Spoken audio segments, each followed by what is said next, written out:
الله وبركاته الحمد لله رب العالمين والعاقبة للمتقين والصلاة والسلام على رسوله الكريم۔ محترم حضرات، جمعرات کو سوال جواب نہیں ہو سکا، لہذا جو ہے وہ آج پروگرام کیا جا رہا ہے 7 اکتوبر 2022۔ سوال آیا ہوا ہے کہ عید میلاد منانے کا سنت طریقہ کیا ہے؟ دیکھو، صحیح بات تو یہ ہے کہ اگر آپ نے سنت کا لفظ استعمال کیا ہے تو نبی کریم صلی اللہ علیہ وسلم نے اور صحابہ نے کبھی عید میلاد اس طریقے سے منایا ہی نہیں ہے جس طریقے سے آج منایا جا رہا ہے۔ نمبر 1، 610 سال کے بعد نبی کی نبوت کے یعنی ہجرت کے یہ طریقہ ایجاد ہوا اور پھر وہ بگڑتے بنتے مختلف ملکوں میں الگ الگ انداز اختیار کرتا چلا گیا۔ بہرحال میرے علم میں کوئی حدیث صحیح ضعیف کوئی بھی حدیث ایسی موجود نہیں ہے، لہذا سنت کا اطلاق میرے نزدیک صحیح نہیں ہے۔ دوسرا سوال کیا گیا ہے کہ بہت سے شہروں میں یہ بینر لگا ہوا ہے کہ حضور تشریف لا رہے ہیں، اہلاً و سہلاً مرحبا، یہ ساری باتیں، تو اس کی کیا حقیقت ہے؟ جن لوگوں نے وہ بینر لگایا ہے ان لوگوں کا یہ عقیدہ ہے کہ اللہ کے رسول ہر جگہ موجود ہیں۔ تو ایک بڑا سوال یہ ہے کہ جب ہر جگہ موجود ہیں تو تشریف کیوں لا رہے ہیں؟ تشریف تو لانے کا مطلب یہ ہے کہ جہاں پر آپ سمجھ رہے ہیں وہاں پر اللہ کے رسول موجود نہیں ہیں۔ تو یہ شرعی لحاظ سے ان کے عقیدے کے مطابق تو بہت ہی اپنے عقیدے کے خلاف یہ بینر لگا ہوا ہے۔ اور رہا یہ کہ تشریف لاتے ہیں عید میلاد میں، ایسی نہ کوئی حدیث ہے اور نہ ایسا کوئی صحابہ کا قول ہے، یہ صرف ہماری اپنی من گھڑت باتیں ہیں۔ جب انسان خود سے کوئی کام کرتا ہے ثواب کی نیت سے تو بہت ساری گڑبڑیاں ہوتی ہیں۔ تیسرا سوال اسی سے متعلق کیا گیا ہے کہ نبی کریم صلی اللہ علیہ وسلم کی پیدائش میں اتنا اختلاف کیوں ہے؟ تاریخ میں بہت اختلاف ہے۔ مولانا احمد رضا خان صاحب خود جو ہے وہ نبی کریم صلی اللہ علیہ وسلم کی پیدائش کو 12 ربیع الاول کو نہیں مانتے ہیں۔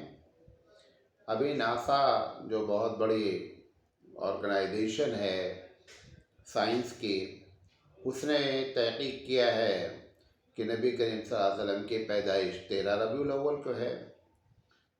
غنیت الطالبین میں عبدالقادر جیلانی رحمۃ اللہ علیہ ربیع الاول تو درکنار ہے، وہ تو کہتے ہیں محرم میں نبی کریم صلی اللہ علیہ وسلم کی پیدائش ہے۔ یہ اور بھی اگر میں سب کی رائے نقل کروں گا تو تقریباً 60-70 قول اکٹھا ہو جائیں گے کہ لوگوں کا مہینہ تاریخ سب میں اختلاف ہے، اور کچھ لوگ 9 مانتے ہیں، کچھ 12 مانتے ہیں، کچھ 13 مانتے ہیں، واللہ عالم۔ آپ نے جو سوال کیا ہے کہ آخر پیدائش تو ایک ہی مرتبہ ہوئی ہوگی اور پھر اتنا اختلاف کیوں ہے؟ اس کے اختلاف کی وجہ بتاتے ہیں۔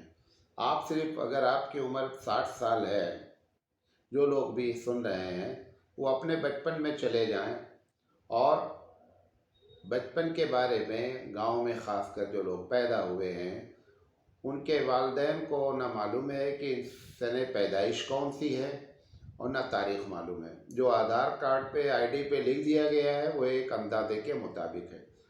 جب 60-70 سال پہلے تک تاریخ پیدائش کا اہتمام نہیں کیا جاتا تھا تو 1450 سال پہلے کیسے کوئی اہتمام کرتا؟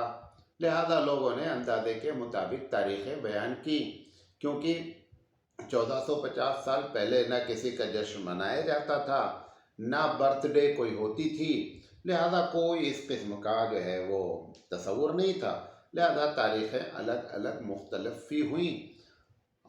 ہمارے بھارت کے اکثر و بیشتر آدھار کارڈ میں ایک بڑے لوگوں کی تاریخ پیدائش 1 جنوری لکھی ہوئی ہے۔ کتنے لوگ 1 جنوری کو پیدا ہو گئے ہیں؟ ایسے ہی اس میں اختلاف ہوا، ایک بات۔ دوسری چیز، اختلاف اللہ تعالیٰ ہی کروایا ہے، इसलिए कि ताकि आप जो है वो तारीख़ मुतय्यन करके बर्थडे का चक्कर न चलाएं, समझे नहीं। इस वजह से भी अल्लाह ताला ने ऐसा कर दिया कि तारीख़ नबी करीम सल्लल्लाहु अलैहि वसल्लम की एक एक बात को महफूज रखा गया है। एक एक बातें शरई लिहाज से जो बताई गई वो महफूज हैं, और तारीख़ पैदाइश पर ना आपने कभी ज़ोर दिया, ना आपने लोगों को, आपने सिर्फ ये बताया कि मैं दोशंबा के दिन पैदा हुआ। तारीख़ आपने बताई नहीं सही कि मैं किस तारीख़ को पैदा हुआ, ना आपका मकसद था कि तारीख़ लोग जाने। वो भी पूछा गया कि आप दोशंबा के दिन रोज़ा क्यों रखते हैं, तो उसमें एक वजह आपने बयान फरमाई कि मेरी इस दिन पैदाइश है। वो तो कोई करने के लिए तैयार नहीं है। बहरहाल एक सवाल पूछा गया है कि जहेज़ की रोकथाम के बावजूद भी इस पर कंट्रोल क्यों नहीं होता। देखें, सबसे पहली बात तो ये है कि जो लोग रोकथाम करने वाले हैं, जब खुद उनके लड़के की शादी होने वाली होती है, जो गालियां देते रहते हैं कि जहेज़ प्रथा पर लानत है और जहेज़ बुरी चीज़ है, जब अपने लड़के का मामला पड़ता है तो वो जहेज़ लेते हैं। लिहाजा अगर मुबल्लिग यानी तबलीग करने वाला ख़ुद उस चीज़ में इन्वॉल्व होता है, उस चीज़ पर उसका अमल नहीं होता है, तो उसकी बातों में उसके असरात मुरतब नहीं होते हैं, पहली चीज़। दूसरी चीज़ ये है कि जो तरबियत की जाती है, हमारी अम्मी जो हमारी तरबियत करती हैं, उस तरबियत में हमेशा लड़की की तरबियत की जाती है। बार बार उसे बोला जाता है कि बेटी तुम दूसरे जगह जाओगी, कैसे रहना है, हमारी नाक कट जाएगी। ये सारी बातें लड़की को हमारे सोसाइटी में लोग बोलते रहते हैं। अब जो एडवांस फैमिलियाँ हो गई वहाँ तो खैर बोलना बंद कर दिया है उन्होंने, लेकिन जो अभी मिडिल क्लास की फैमिलियाँ हैं वहाँ पे लड़कियों को 13-14 साल के बाद ये जुमला बोलते रहते हैं। उनकी तरबियत गोया कि हर दिन होती रहती है, लेकिन जिसकी तरबियत करनी थी लड़के को कभी हमारी माँ ने हमसे कभी ये नहीं कहा कि एक बाहर की लड़की हमारे घर में आने वाली है, उसके साथ कैसा बर्ताव किया जाएगा। ये हमको हमारी अम्मी ने कभी नहीं सिखाया। हमारी अम्मी ने ये हमारी कभी तरबियत नहीं किया कि तुमको अल्लाह ने कव्वाम बनाया है, और कव्वाम की जिम्मेदारी है लोगों की रिस्पॉन्सिबिलिटी, लोगों की जिम्मेदारियां लेना। वो जो आएगी लड़की, उसकी जिम्मेदारी तुम्हारे ऊपर है, और तुम फ़कीर नहीं हो कि तुम लड़की वालों से जहेज़ मांगो या उस जगह शादी करने का इरादा करो जहाँ जहेज़ मिले। अब लोग कहते हैं मैंने मांगा नहीं है, लोगों ने दे दिया है। ये सब मांगने की एक शक्ल है। और तीसरी वजह ये है, कभी हमारी अम्मी ने ये नहीं कहा कि बेटा जो लड़की आने वाली है वो अपने आप को बहू रानी समझेगी, तो उसको जो है घर की बहू नौकरानी नहीं बनाना है बल्कि बहू रानी समझना है। ये बातें अगर तरबियत की जाए तब जहेज़ पर कंट्रोल होगा, लेकिन तरबियत उल्टी हो रही है, जिसके नतायज बरामद नहीं हो रहे हैं। और तीसरी बुनियादी वजह यह है कि ये गलतफहमी पैदा कर ली गई है। जानबूझकर लोग मसला पूछते नहीं हैं। जब जानबूझकर लोग मसला नहीं पूछते हैं तो उसकी वजह ये होती है कि वो जानते हैं कि अगर पूछ लेंगे तो हमारे खिलाफ फतवा आएगा, इसलिए पूछना बंद कर दिया है। ये जब आदमी जान लिया हमारे खिलाफ फतवा आएगा, इसका मतलब आप सही फतवा जानते हैं तभी तो नहीं पूछ रहे हैं। तो आपके ना पूछने से कोई फ़र्क नहीं पड़ता है, बल्कि आपको गुनाह मिलना ही मिलना। वो क्या है, वो ये समझते हैं अपने तौर पर कि हमने जो लड़की को जहेज़ दे दिया, हमने जो लड़की की शादी में खर्चा कर दिया, लिहाजा अब लड़की का वरासत में हिस्सा नहीं है।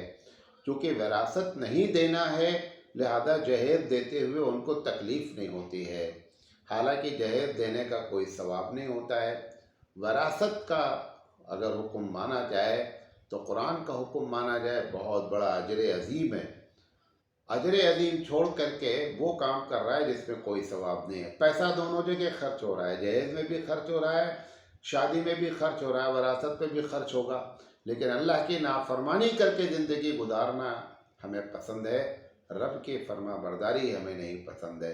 लिहाजा ये अक़ीदा जो रखा गया कि जहेज़ दे देने से लड़की वरासत سے محروم کر دیتے ہیں، اس وجہ سے بھی جہیز ختم نہیں ہو رہا ہے۔ واللہ عالم بالصواب۔ ایک صاحب نے پوچھا ہے کہ علم کا طلب کرنا ضروری ہے، یہ حدیث بارہا سنی ہے، لیکن یہ کوئی نہیں بتاتا ہے کہ وہ کتنا علم حاصل کرنا ضروری ہے۔ دیکھیں، میں اپنی سمجھ سے اپنی بات کر رہا ہوں، آپ اس سے اختلاف بھی کر سکتے ہیں۔ یہ بات جو میں کہہ رہا ہوں تقریباً یہی بات حضرت تھانوی رحمۃ اللہ علیہ نے بھی مختلف انداز میں کہی ہے۔ وہ یہ ہے کہ آدمی کے لیے علم دین کا طلب کرنا اتنا ضروری ہے کہ وہ جان لے کہ کیا چیزیں ہمارے اوپر فرض ہیں، آبلیگیٹری ہیں۔ نمبر 2، اتنا جاننا ضروری ہے کہ وہ جان لے کہ کیا چیزیں ہمارے اوپر اللہ نے حرام کی ہیں۔ نمبر 3، یہ جان لے کہ کتنا حق کس کا ہمارے اوپر واجب ہے۔ یہ 3 باتیں اگر کوئی جان لیتا ہے تو گویا وہ منیمم علم حاصل کر لیا جس کا ذکر حدیث میں کیا گیا ہے۔ واللہ اعلم بالصواب۔ پوچھا گیا ہے کہ عید میلاد النبی کے مروجہ طریقے میں سدھار کیسے کیا جائے؟ اعلیٰ حضرت نے ایک بات کہی ہے، مجھے اس وقت یاد نہیں آ رہا کس کتاب میں یہ بات کہی ہے، لیکن بہت اچھی بات کہی ہے، وہ بات ان کی نقل کرتے ہیں۔ اعلیٰ حضرت نے کہا ہے، احمد رضا خان صاحب نے، کہ جب شریعت میں کوئی ایسی چیز لوگ اپنی طرف سے داخل کرتے ہیں تو اس کی اصلاح ممکن ہے۔ مثال کے طور پر نماز شریعت کا حکم ہے، اگر نماز میں کوئی چیز غلط رواج پا جائے تو اس کو مٹانے کی کوشش کرنا چاہیے، اور اس کی کوشش کامیاب ہو جاتی ہے۔ لیکن اگر دین میں کوئی کام ہم نے اپنی طرف سے ایجاد کیا ہے اور اس میں اگر خرابی پیدا ہوئی تو اب اصلاح ممکن نہیں ہے، اصلاح نہیں ہو سکتی۔ انہوں نے کہا ہے کہ اب اس پوری چیز کو ختم کیا جائے، یہی اس مسئلے کا حل ہے۔ یہ عید میلاد النبی میں جو خرابیاں پیدا ہو چکی ہے وہ اتنی زیادہ ہو گئی ہیں۔ ابھی مثال کے طور پر ابھی تک تو یہ بات نہیں تھی، سوشل میڈیا پہ تو سب معلوم ہوتا رہتا ہے کہ کس علاقے میں کیسے عید میلاد النبی منائی جا رہی ہے، کہیں ناچا جا رہا ہے، کہیں گایا جا رہا ہے، کہیں جو ہے عورت اسٹیج پر آ کر بیٹھی ہوئی ہے، کہیں کیک رکھا گیا ہے اور اس پر محمد صلی اللہ علیہ وسلم کا نام لکھا ہوا ہے، اس پر جو ہے درود لکھا ہوا ہے، کسی کیک پر کسی پر اللہ کا نام لکھا ہوا ہے، اور پھر چھری سے کاٹا جا رہا ہے۔ ہم کو اپنے عقل کے ہوش کے ناخن لینا چاہیے کہ محمد صلی اللہ علیہ وسلم جس چیز پر لکھا ہو آپ اس کے اوپر چاقو چلائیں، جس پر اللہ لکھا ہو آپ اس پر چاقو چلائیں۔ کتنی بڑی جو ہے وہ ہماری بےغیرتی ہے کہ ہم کو یہ بات سمجھ میں نہیں آ رہی ہے۔ تو یہ جو مروجہ طریقے ہیں، اس کو سدھارنے کا طریقہ یہ ہے کہ وہ چیز ہی بند کی جائے، تبھی سدھر پائے گا بقول اعلیٰ حضرت کے۔ بات تو اب لوگوں کے بھی سمجھ میں آ رہی ہے۔ دیکھیے ابھی جو ہے بریلی شریف سے اعلان آج ہی آیا ہے، کل آیا ہے کہ صاحب کوئی بھی جلوس میں جو ہے وہ ڈی جے نہیں بجایا جائے گا۔ اب ان کو بات سمجھ میں آئی کہ ڈی جے، اس کے پہلے جو ہے ممبرا میں اعلان کیا گیا تھا کہ کوئی پٹاخے نہیں داغے جائیں گے، تو ایسے اعلان کرتے رہتے، لیکن نتیجہ کچھ بھی نہیں نکلنا ہے۔ ایک جگہ ڈی جے نہیں بجے گا، دوسری جگہ جا کے بجا کے آئیں گے۔ جب میں نے تو یہاں تک دیکھا ہے کہ حیرت ہے، نبی کریم صلی اللہ علیہ وسلم کے نام پر جلوس نکالا گیا ہے اور لوگوں نے شراب پی رکھی ہے، شراب پی کر جلوس نکالا ہے۔ میں نہیں کہہ رہا ہوں سب لوگ، لیکن 2 4 10 لوگوں بھی شامل ہیں، اور نماز فجر کی آج نہیں پڑھی ہوگی لیکن جلسے کی تیاری میں شامل ہیں، جلوس میں ضرور جائیں گے، فرض چھوڑ رہے ہیں، اور جو چیز قرآن حدیث سے کہیں سے نہیں ثابت ہے اس کے لیے پریشان ہے۔ لہذا امت کے اندر جب اس قسم سے بگاڑ آئے تو سدھار کا طریقہ یہ ہے کہ اس پوری چیز کو ختم کیا جائے۔ اوپر شاخ کاٹنے سے معاملہ نہیں حل ہوتا ہے، جب جڑ میں خرابی پیدا ہو جاتی ہے تو اس جڑ کا علاج ہونا چاہیے، شاخوں کا علاج کرنے سے کوئی فائدہ نہیں ہے۔ پوچھا گیا ہے کہ عورتوں میں بے حیائی پر کنٹرول نہیں ہو رہا ہے۔ آپ نے سارے سوال ایسے کیے ہیں कि जिसमें क्यों का जवाब है। क्यों का जवाब जब होता है तो बातें लंबी हो जाती हैं। औरतों में बेहयाई पर कंट्रोल नहीं हो पा रहा है, कुछ अमली तदबीर बताएं। असल में औरतों की बेहयाई पर कंट्रोल ना होने की बहुत सारी वजह हैं, और अब हमारे हाथ से मामला जा रहा है। हमको लड़कियों को पढ़ाना भी है, और अब अगर 9वीं में भी बच्ची पहुंच गई है तो बगैर मोबाइल के उसका गुजारा ही नहीं होना है। कभी कॉलेज का बहाना होता है, कभी प्रोजेक्ट का बहाना होता है, कभी ज़रूरत का बहाना होता है। जब मोबाइल दिया गया तो फिर बेहयाई को कंट्रोल करने के कोई चांस नहीं है। लिहाजा बस अल्लाह से दुआ कर सकते हैं कि हमारी बच्चियों को अल्लाह खुद सही समझ अता फरमाए और अपनी इज्जत की हिफाजत करने की तौफीक फरमाए। हम मौलाना हो करके, हम हाफिज़ साहब हो करके, हम दानिश्वर हो करके इस मसले पर एकदम हाथ से मसला जा रहा है, जा चुका है। एक बात। दूसरी चीज़ ये है कि हमेशा जब औरतों की बेहयाई पर गुफ्तगू होती है तो उसमें हमेशा औरतों को कोसा जाता है। औरतें ऐसी हैं, औरतें वैसी हैं, कपड़ा ऐसा पहनती हैं, वैसा पहनती हैं। मैं ये कहता हूँ कि औरतों की बेहयाई में मर्दों का किरदार, इस पर गुफ्तगू होनी चाहिए। जो भी औरत कपड़ा पहनती है, बेहयाई करती है, चाहे मेकअप के ज़रिए करती हो, चाहे बेपर्दगी के ज़रिए करती हो, चाहे गलत कपड़े पहनकर करती हो, सवाल ये है कि क्या मेकअप करके बाजार से घर में आती है? नहीं, हमारे घर से बाजार जाती है। गलत कपड़े पहनकर हमारे घर से बाजार जाती है। घर में अब्बा बैठे हैं, घर में भैया बैठे हैं, घर में शौहर बैठे हैं, इनके आंखों पर सबसे पहले पर्दा पड़ता है ना। तो उल्टी तदबीर अख्तियार की जा रही है, औरतों को गालियां दे रही है, औरतों को बुरा भला कहा जा रहा है। औरतों की बेहयाई में मर्दों का बड़ा किरदार है। मर्द लोग अगर चाहें तो वो है बेहयाई पर कंट्रोल होगा। जो क्या कहते हैं, हम उनकी तदबीर जो अख्तियार कर रहे हैं, हम जो तरबियत करना चाह रहे हैं वो उल्टी कर रहे हैं। मर्दों को ये बात समझ में आ जाए कि ये गलत है तो मामला सही हो सकता है। अभी भी हमारी औरतें इतनी ख़राब नहीं हैं कि अगर एक मरतबा बाप अपनी बेटी से कह दे कि ये किस तरह का ड्रेस पहन कर आप बाहर जा रही हैं, ये शरई लिहाज से गलत है, तो उसकी हिम्मत नहीं है कि वो ड्रेस पहन के चली जाए। लेकिन चूँकि अब्बा, भैया, शौहर ये लोग घर से निकलते वक्त देखते हैं तो इनकी आंखों पे पर्दा रहता है। लिहाजा वो समझती हैं कि ये इन्होंने अप्रूवल हमको दिया है, हम जो कर रहे हैं वो सही है। लिहाजा बेहयाई पर कंट्रोल नहीं हो सकता है जब तक कि मर्द खुद जो है बेहयाई के बारे में न समझें। पूछा यह है कि क्या लड़कियों का हक ज़मीन और मकान में नहीं है, यानी विरासत में? पहली बात तो देना ही नहीं है। अब उसमें एक शोचा नया लगा देते हैं कि ज़मीन में और मकान में लड़की का हक नहीं है। एकदम गलत बात है। विरासत ऐसा मसला है कि अगर मरने वाले को के जेब में से एक चने का दाना भी निकल आए तो भी वो सब का हक बनता है जितने वारिसीन हैं। ज़मीन और घर तो बहुत बड़ी चीज़ है। लिहाजा अल्लाह के रसूल ने फरमाया कि जो लोग वरासत इस दुनिया में काटते हैं, जन्नत में अल्लाह ताला उनकी वरासत काटेगा। ये जो देख रहे हैं कि बहुत से ताजिर फ्लॉप हो जाते हैं, तिजारत शुरू करते हैं, ख़त्म हो जाती है, बहुत परेशान है, उसकी एक वजह ये भी है कि बहन का हिस्सा दिया नहीं गया। हराम पैसा बहन का लेकर के तिजारत करते हैं। हराम पैसे में जैसी बरकत होती है, जैसी प्रॉब्लम आती है, वो सब आपको मालूम है। लिहाजा उसके नतायज बराबर होते रहते हैं और क़यामत भी, यहाँ भी डूबेंगे और क़यामत में भी गुनाह कबीरा का अज़ाब मिलेगा। लिहाजा बहन को हिस्सा ना देने वाले रोज़ा नमाज जो कुछ भी कर रहे हैं, बर्बाद तो कुछ नहीं होगा, सबका सवाब मिलेगा। लेकिन जो बहन का हिस्सा मारा गया है वो गुनाह ज़रूर पड़ेगा, उसके बगैर कोई बच नहीं सकता। लिहाजा ये जो विरासत का मसला है ये छोटा मोटा मसला नहीं है।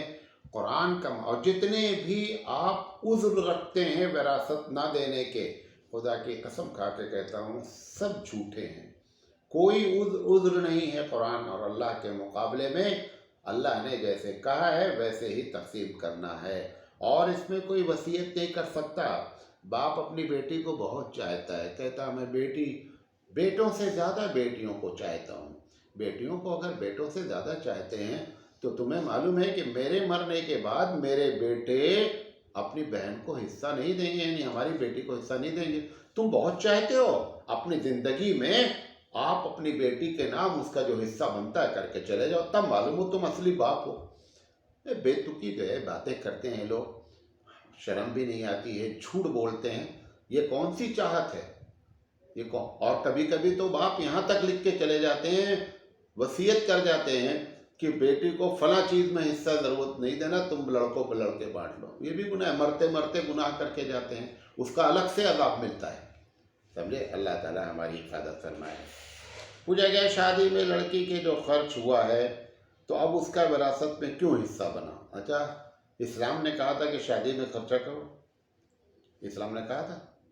अच्छा, तुम्हारी पढ़ाई पे जो तुम्हारे अब्बा ने खर्चा किया, तुम्हारा हिस्सा तो विरासत से नहीं ख़त्म हुआ। तुम्हारे अब्बा ने तुम्हारी शादी में जो खर्चा किया तब तो तुम्हारा हिस्सा विरासत से नहीं ख़त्म हुआ। बेटी के उसमें अगर उसने खर्चा कर दिया तो विरासत से महरूम हो गई। तुमको पढ़ाने में लाखों रुपए यहाँ से लेकर इंग्लैंड तक और अमेरिका तक भेजा गया, तब भी तुम्हारा हिस्सा बरकरार रहा। ये अजीब व गरीब पॉलिसी है। ना इस्लाम ने कहा है कि शादी में खर्चा करो, और अगर तुमने खर्चा किया, चाहे भाई के हैसियत से चाहे बाप की हैसियत से खर्चा किया ठीक है, तुमने दूसरे के ऊपर भी खर्चा किया है, लिहाजा इससे कोई फर्क नहीं पड़ता है, हर हाल में उसका हिस्सा बनता है। पूछा गया मौलाना साहब, कुछ लोग ईद मिलादुन नबी पर बहुत सारी दलीलें देते हैं, कैसे मालूम हो कि आपकी बात सही है या उनकी? बहुत अच्छा सवाल किया गया है, हम इस पर बात करेंगे। देखें, जब किसी मसले में दो लोगों की अलग अलग राय हो जाए, ये जितने लोग भी दलील देते हैं ईमानदारी से बताओ, चाहे वो ताहिरुल कादरी साहब हों या और भी बहुत से लोग दलील दे रहे हैं, वीडियो ऑडियो आ रही, किसी ने दलील में ये बात कही है, इसमें सबसे ज़्यादा काबिल जो है वो डॉक्टर ताहिरुल कादरी साहब हैं, काबिल आदमी हैं।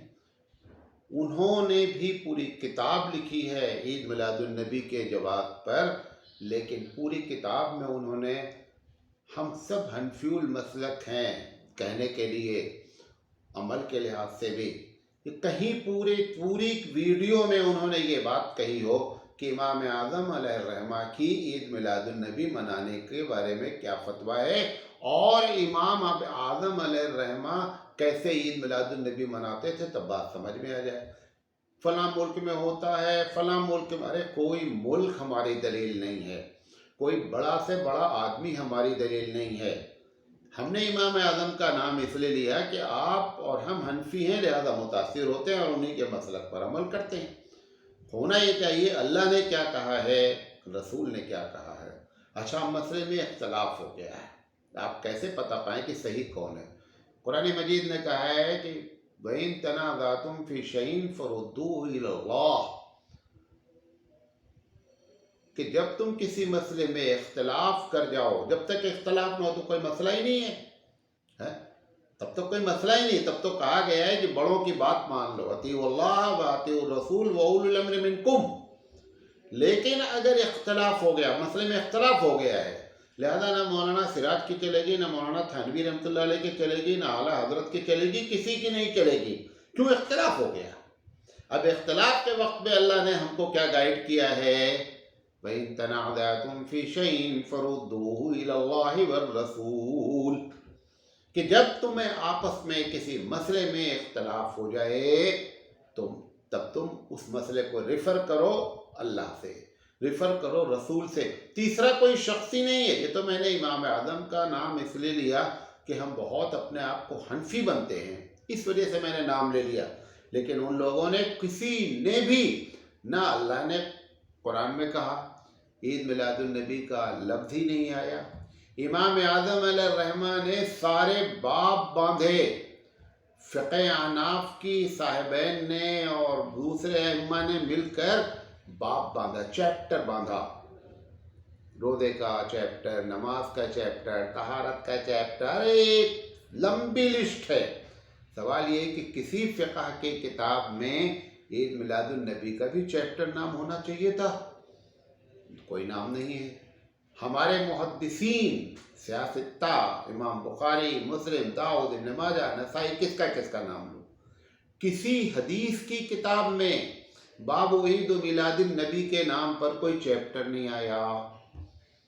تو قرآن نہ قرآن میں ہے نہ حدیث میں ہے، لہذا جب مسئلہ آپ کو معلوم ہے کہ کون صحیح، معلوم کرنا چاہ رہے ہیں کون صحیح ہے، تو آپ اس طریقے سے معلوم کر لیں کہ مسئلے میں جب اختلاف ہو تو اللہ سے دلیل ہو، قرآن سے یعنی حدیث سے دلیل ہو، رسول سے دلیل ہو۔ ایسی کوئی دلیل پیش ہی نہیں کر رہا ہے، اور لے دے کر کے ہم چونکہ حنفی المسلک ہیں لہذا امام اعظم علیہ رحمہ کی رائے نقل کر دینی چاہیے، نمبر 1۔ نمبر 2، ہمارے نبی کریم صلی اللہ علیہ وسلم نے فرمایا کہ جب فتنے کا دور آئے گا اور لوگ 73 فرقے میں بٹ جائیں گے، ایک فرقہ جنت پہ جائے گا۔ صحابہ نے پوچھا اللہ کے رسول وہ فرقہ کون ہوگا؟ فرمایا ما انا علیہ واصحابی، جس پر میں ہوں اور میرے صحابہ ہیں۔ لہذا صحابہ کا معمول نقل کرنا چاہیے، حدیث میں تو موجود نہیں ہے، کیونکہ حدیث کا کوئی باب ہی نہیں کسی کتاب میں۔ آپ گھسیٹ کر جو بھی نکالیں، وہ محدث جس نے حدیث کلیکٹ کیا ہے اس نے باب نہیں باندھا ہے۔ تم باب باندھ دو، تم جو چاہے نکال لو، مسئلہ وہ الگ بات ہے۔ اللہ کے رسول نے ایک آپشن اور دیا کہ جس پر میں ہوں اور میرے صحابہ ہیں۔ صحابہ کا معمول کیا رہا ہے؟ 12 ربیع الاول یا 9 ربیع الاول یا محرم، جو بھی عید میلاد النبی کی تاریخ متعین کرے، تاریخی نہیں متعین ہے، جو بھی تاریخ صحابہ نے متعین کیا ہوتا تو ایک تاریخ متعین ہو گئی ہوتی اور طریقہ کار بھی متعین ہو جاتا۔ لہذا اس طریقے سے آپ پہچان سکتے ہیں کہ کون صحیح کہہ رہا ہے، کون غلط کہہ رہا ہے۔ اور ایک بات اور بتائیں کہ جب ایک آدمی کے پاس دلیل قرآن حدیث سے نہیں ہوتی ہے تو وہ ایک جملہ بولتا ہے کہ اچھا اس کام کے کرنے میں نقصان کیا ہے، نمبر 1۔ نمبر 2، کیا یہ کام کرنا منع ہے، یہ دوسرا جملہ بولتا ہے۔ تیسرا جملہ مختلف جگہوں سے انہوں نے کیا، انہوں نے کیا، یہ دلیل دے گا۔ یہ تینوں باتیں بتاتی ہیں کہ ان کے پاس قرآن حدیث سے دلیل موجود نہیں ہے، اور ہمارے پاس جو مصدر ہے، جو سورس ہے بات کو ثابت کرنے کے لیے، جتنے جملے انہوں نے کہے اس میں سے کوئی بھی سورس آف اسلام نہیں ہے بات کو ثابت کرنے کے لیے۔ اس سے بھی اندازہ لگایا جا سکتا ہے کون صحیح ہے کون غلط ہے۔ پوچھا یہ ہے کہ کیا شیطان اسلام کا بھی کھلا دشمن ہے؟ بے قرآن نے تو ہم صاف صاف کہا کہ تمہارے لیے عدو مبین، ہم لوگوں کے لیے کھلا دشمن ہے۔ تو کھلا دشمن سے مثلاً اسلامی پالیسی کا بھی دشمن ہے، مسلمانوں کا بھی دشمن ہے، انسانوں کا دشمن ہے، اور اسلامی پالیسی کا بھی دشمن ہے۔ ایک چھوٹی سی مثال دیتا ہوں تاکہ آپ کو بات میں اپنی سمجھا پاؤں۔ اللہ کے رسول صلی اللہ علیہ وسلم نے فرمایا، صحیح حدیث ہے کہ جب جنازہ تیار ہو جائے تو فوراً جلدی کرو۔ میں نے دیوبند میں دیکھا ہے 3-4 گھنٹے کے اندر موت کے بعد الحمدللہ سنت کے مطابق جنازے کو کیا کر دیا جاتا ہے، دفنا دیا جاتا ہے۔ صرف دیوبند میں دیکھا ہے۔ بقیہ چونکہ اللہ کے رسول صلی اللہ علیہ وسلم نے فرمایا کہ جلدی کرو، اب لہذا دیکھو شیطان کیسا اسلامی پالیسی کے خلاف دشمنی کرتا ہے۔ اتنی رسمیں بنا رکھا ہے موت پر ہم نے کہ تاخیر ہونی ہی ہونی ہے، نمبر 1۔ نمبر 2، نہلانے میں 2.5 سے 3 گھنٹہ لگواتا ہے۔ کون؟ شیطان لگواتا ہے۔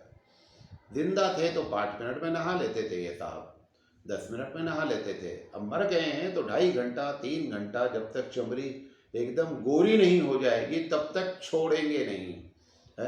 یہ کیوں؟ تاکہ یہ شیطانی آئیڈیا ہے کہ تاخیر ہو۔ اسی طریقے سے جب جنازہ کوئی مر جاتا ہے تو سب کو اطلاع دی جاتی ہے، اب اس کے بعد خالہ نہیں آئی ہیں، ماموں نہیں آئے ہیں، بھیا نہیں آئے ہیں، یہ سب کا انتظار کرواتا ہے تاکہ حبیب مصطفیٰ صلی اللہ علیہ وسلم نے جو فرمایا تھا جلدی کرو اس کی مخالفت ہو سکے۔ تو اسی طریقے سے وہ لیٹ کرواتا ہے تاکہ مخالفت ہو۔ پھر قبرستان لے کر کے جب چلنے لگتے ہیں، بعض علاقوں میں، ہر علاقے میں الگ الگ رسمیں ہیں، تو کہتے ہیں منزل دو۔ منزل دو کا مطلب یہ ہوتا ہے کہ قبرستان سے گھر डायरेक्ट नहीं ले चलो, बीच में रोको, एक जगह स्टॉप दो, है, ये टेक्निकल स्टॉप है, रोका जाएगा। रोका जाने के बाद फिर थोड़ी देर वहाँ बैठेंगे। शैतान यही चाह रहा है कि लेट हो। अल्लाह के रसूल ने फरमाया कि जिसको तुमने अपने कांधे पे उठा रखा है, जल्दी से जल्दी इसको कब्र तक पहुंचाओ, है, यहाँ लेट कर आता। उसके बाद जब लेके चलते हैं तो कहता है कि धीरे धीरे चलो। सब 20 लोग ये जुमला बोलते रहेंगे, धीरे धीरे चलो। हालांकि जनाजे को अच्छे कदम से, तेज कदम से ले चलना सुन्नत है, लेकिन शैतान चाहता है कि इसमें भी लेट हो मामला। सब जगह लेट करवा रहा है। जब नमाज जनाजा पढ़ ली जाती है तो नमाज जनाजा पढ़ने के बाद बहुत सी जगह पर अब ज़ियारत कराई जाती है, उसके ज़रिए लेट करवाता है। फिर नमाज जनाजा के बाद फिर दुआ उसके लिए मांगी जाती है अलग से, फिर लेट करवाता है। आप देखिए कि शैतान कैसा इस्लाम का दुश्मन है।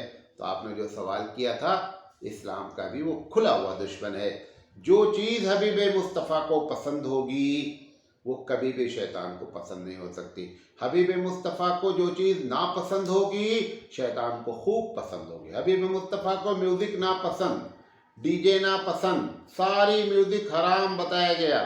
उसको इतना पसंद है कि ईद मिलादुन्नबी का जुलूस भी बगैर डीजे के आपको निकालने नहीं देता।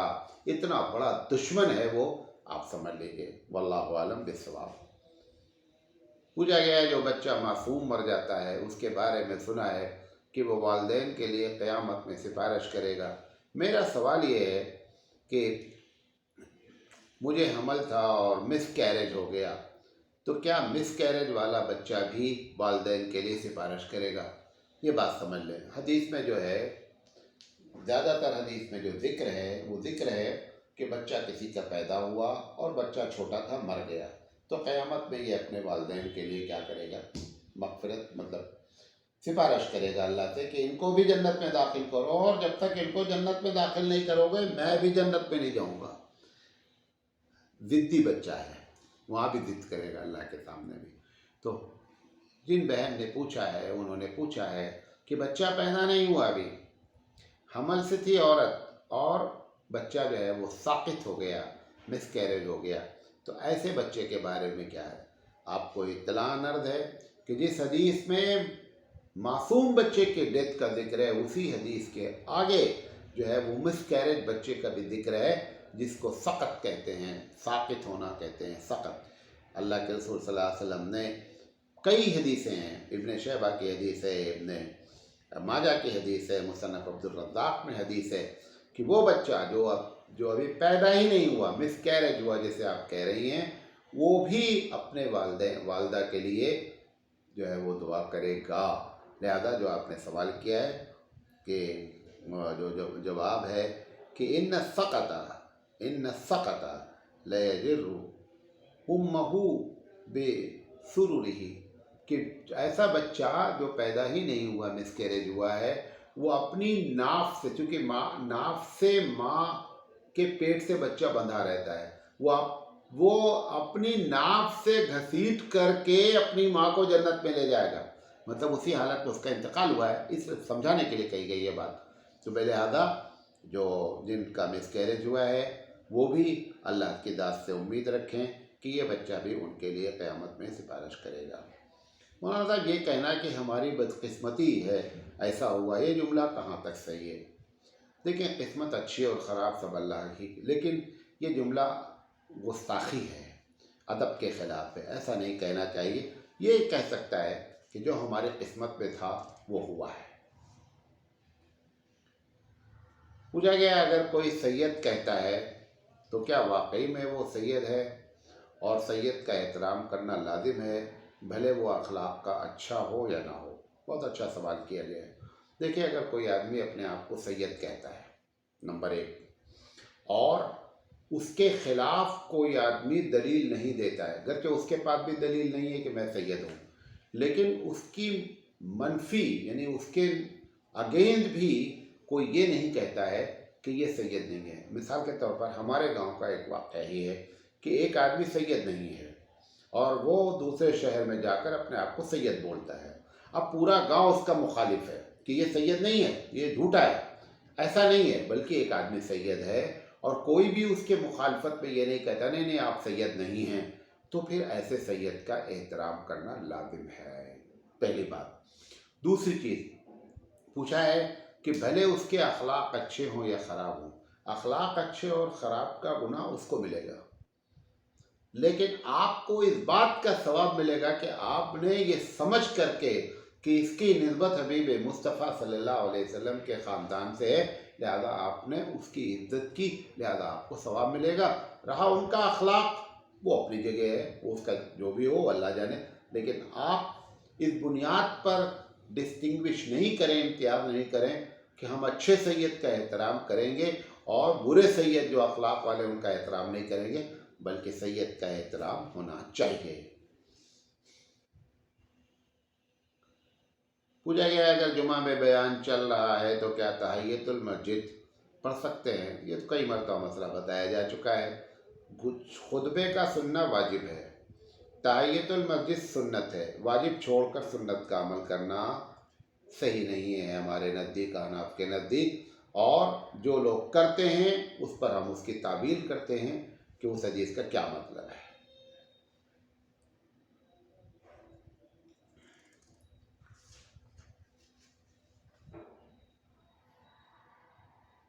پوچھا گیا ہے کہ سلیمان علیہ السلام نے تمام لوگوں کو دعوت دی، یہ واقعہ کہاں نقل ہے؟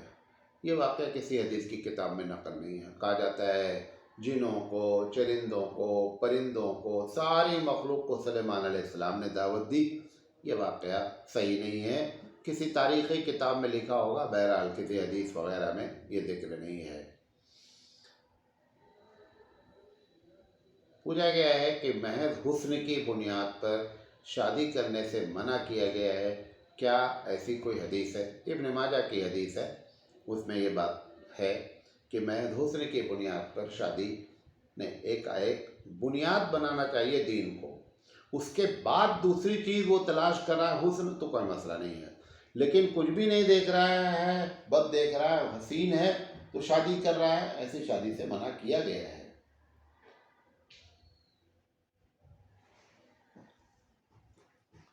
پوچھا گیا ہے کہ مولانا صاحب خطبے میں حضرت عباس رضی اللہ تعالیٰ عنہ کے لیے ہی مغفرت کی دعا کیوں کرتے ہیں کہ اللہم اغفر للعباس مغفرۃ ظاہرۃ و باطنۃ، یہ ایسا کیوں کہتے ہیں؟ یہ اس کے پیچھے جو وجہ ہے وہ یہ ہے کہ حضرت عباس رضی اللہ تعالیٰ عنہ بہت آخر میں ایمان لائے ہیں فتح مکہ کے موقع پر۔ ایمان تو حقیقت میں بہت پہلے لائے تھے وہ دل سے، لیکن ظاہری طور پر انہوں نے ایمان جو قبول کیا ہے وہ فتح مکہ کے موقع پر ہے۔ تو اس لیے ہم لوگ کہ اگر اس درمیان میں اللہ تعالیٰ جب ان کو بہت پہلے شرع صدر ہو گیا تھا تو اسی وقت قبول کر لینا تھا، نہیں قبول کیا، تو اس لیے اللہ تعالیٰ سے قیامت تک امت ان کے لیے دعا کرتی ہے کہ اللہ تعالیٰ اگر کوئی ان سے بھول چوک ہو گئی ہے تو ان کو معاف فرما دے۔ پوچھا گیا ہماری لڑکی کے دو رشتے ہیں، ایک دبئی میں رہتا ہے دوسرا بھارت میں، مگر دبئی والا جو ہے وہ کبھی بھی فیملی نہیں لے جا سکتا، آپ مجھے مشورہ دیں کہ میں کس لڑکے سے شادی کروں؟ دیکھیں یہ سوال تو ذاتی تھا، بہرحال اگر مجھ سے ذاتی طور پر پوچھا جا رہا ہے، کوئی لڑکا دبئی میں ہو یا لندن میں یا امریکہ میں، اگر وہ اپنی فیملی کو اپنے ساتھ نہیں رکھ سکتا ہے تو پھر ایسے لڑکے سے شادی کرنے کا مقصد فیل ہے۔ شادی اس لیے نہیں کی جاتی ہے کہ محض شادی کر دی جائے اور پھر دونوں الگ الگ رہیں، شادی کا مقصد دونوں کا ساتھ رہنا ہے۔ حبیب مصطفیٰ صلی اللہ علیہ وسلم نے کسی بھی موقع پر اکیلے نہیں رہے بلکہ ہمیشہ ازواج مطہرات کے ساتھ رہے، حتیٰ کہ سفر میں رہے، حتیٰ کہ جنگ کے سفر میں بھی رہے۔ یہ جو ہمارے لوگ ہیں، چاہے مجبوری کہہ لیا جائے یا جو کہہ لیا جائے کہ بیچارے عرب دنیا میں پڑے ہیں یا فارن میں پڑے ہیں، 2 سال میں، 1.5 سال میں، 1 سال میں بیوی سے ملاقات ہوتی، وہ بھی 20-25 دن، کبھی 1.5 مہینہ، زیادہ زیادہ 3 مہینہ، یہ اسلامی طریقہ نہیں ہے۔ اب اپنی مجبوری ہے وہ ایک الگ بات ہے، لیکن رشتے کی جہاں تک بات ہے، اگر مجھ سے مشورہ ہے तो मैं तो ऐसे लड़के से शादी करने के लिए नहीं कहूँगा जो बीवी को, और पहले से मालूम है कि बीवी को नहीं ले जा सकता है।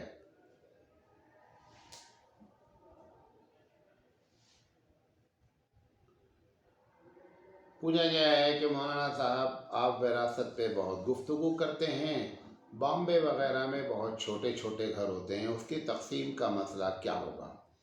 सबसे पहला मसला तो ये होगा कि घर को बेच दिया जाए और बेच करके उसके पैसों को वारिसिन को तकसीम कर दिया जाए, नंबर एक। नंबर दो, अगर कोई एक उसमें से लेने के लिए तैयार है तो बकिया को वो पैसा दे दे और ख़ुद उसमें रहे, जबकि सबकी उसकी रजामंदी हो। नंबर तीन, अगर बेचना ही नहीं चाहते हैं तो जो साहब उसमें रह रहे हैं उस घर का किराया मुतय्यन कर दिया जाए और किराया शरीयत के हिस्से के मुताबिक जिसका जितना हिस्सा बनता है हर महीना किराया उनको दे दिया जाए। इस तरीके से मसले को हल करना चाहिए। लेकिन ये कि घर छोटा है, कोई एक आदमी ले लिया है, दूसरे को हिस्सा नहीं दे रहा है, ये एकदम गलत बात है। पूछा गया है कि क्या हदीस जितनी पुरानी होती है वो उतनी कवी होती है? जी वो गरीब बात है, सारी हदीस पुरानी ही है। हदीस के कवी और ज़ईफ़ होने की बुनियाद ये होती है कि हदीस जो नकल करते हैं वो लोग कितने कवि हैं, कैरेक्टर के लिहाज से, इल्म के लिहाज से, हाफ़िज़े के लिहाज से, मिजाज के लिहाज से वो कितने अच्छे आदमी हैं, उस लिहाज से हदीस के बारे में फैसला किया जाता है। पूछा गया सूखी मछली का खाना जायज़ है कि नहीं जायज़ है? पूछा गया ज़ोहर का वक्त कब तक है? जब तक असर का वक्त शुरू नहीं होता तब तक ज़ोहर का वक्त है। पूछा है नहाना जुमा के दिन क्या नहाना ज़रूरी है? जुमा के दिन नहाना सुन्नत है। पूछा गया क्या हज़रत इब्ने अब्बास के लिए अल्लाह के रसूल सल्लल्लाहु अलैहि वसल्लम ने दुआ फरमाई थी? जी, इब्ने अब्बास के इल्म की बरकत के लिए दुआ फरमाई गई है, इब्ने अब्बान में हदीस नकल है। पूछा गया कि अगर फ़र्द नमाज की तीसरी या चौथी रकात में बंदे ने सूरह फातिहा नहीं पढ़ी, चाहे वो इमाम हो या मुक्तदी हो, तो सज्दा सहू लाजिम है या नहीं? ये हमारे यहाँ जो मुफ्ता बिही कौल है अहनाफ का वो ये है कि अगर तीसरी और चौथी रकात में उसने सूरह फातिहा नहीं पढ़ी तो सज्दा सहू वाजिब नहीं होगा। पूछा गया है कि अगर तीसरी और चौथी रकात फ़र्द में सूरह फातिहा के पढ़ने के बाद उसने सूरत पढ़ लिया तो क्या सज्दा सहू होगा? तो भी सज्दा सहू वाजिब नहीं हो गया। पूछा गया है क्या नमाज जनाजा के बाद चेहरा देखना जायज़ है? जायज़ होना अलग चीज़ है, लेकिन ये दिखला करके मज़ीद लेट करना अच्छा नहीं है। ज़्यादातर लोगों की राय है कि नहीं दिखलाना चाहिए। एक वजह और भी होती है क्योंकि अभी आखिरी वक्त होता है, लिहाजा चेहरे के तब्दील होने के चांसेस होते हैं, लिहाजा फिर वो बातें चेमी गोइयाँ मुआशरे में चलेंगी। इसलिए बेहतर ये है कि नमाज जनाजा पढ़ लेने के बाद अब जो है चेहरा ना दिखलाया जाए। पूछा गया है अगर किसी औरत को 2 दिन ही पीरियड आते हैं तो उसका क्या हुक्म है, जबकि अहनाफ के नज़दीक पीरियड की मुद्दत कम से कम 3 दिन है। बात सही है, 3 दिन मुद्दत है, 2 दिन को वो नहीं मानते हैं। लेकिन अगर एक औरत की लगातार ऐसी ही आदत पड़ गई है तो ये नादिर केस है, लिहाजा वो उसका है इसकी मुद्दत 2 ही दिन मान ली जाएगी। वल्लाहु आलम बिस्सवाब। पूछा गया है कि मौलवी अक्सर माशी लिहाज से परेशान होते हैं, इसकी क्या वजह है? बहुत सी वजूहात हैं, क्योंकि हमारे इल्म को दुनिया वालों ने कोई डिग्री माना ही नहीं, लिहाजा हमको कोई जॉब देने के लिए तैयार नहीं, ये एक वजह है। और दूसरी वजह यह है कि जिस चीज़ का इल्म हम लोगों को देते हैं वो ज़रूरी इल्म है, और ज़रूरी इल्म हमेशा सस्ता और आसान होता है, लिहाजा इस वजह से भी नहीं है। और तीसरी वजह ये भी हो सकती है कि माल अगर हमारे पास ज़्यादा आ जाए मौलवी के पास तो शायद हम दीन का काम करने के बजाय माल में मसरूफ़ हो जाएंगे। इसलिए अल्लाह चाहता है कि आप दीन का काम करते रहें। ये बातें आपके सामने रखना चाहते थे। वाखिर दावाना अनिल हम्दुलिल्लाहि रब्बिल आलमीन।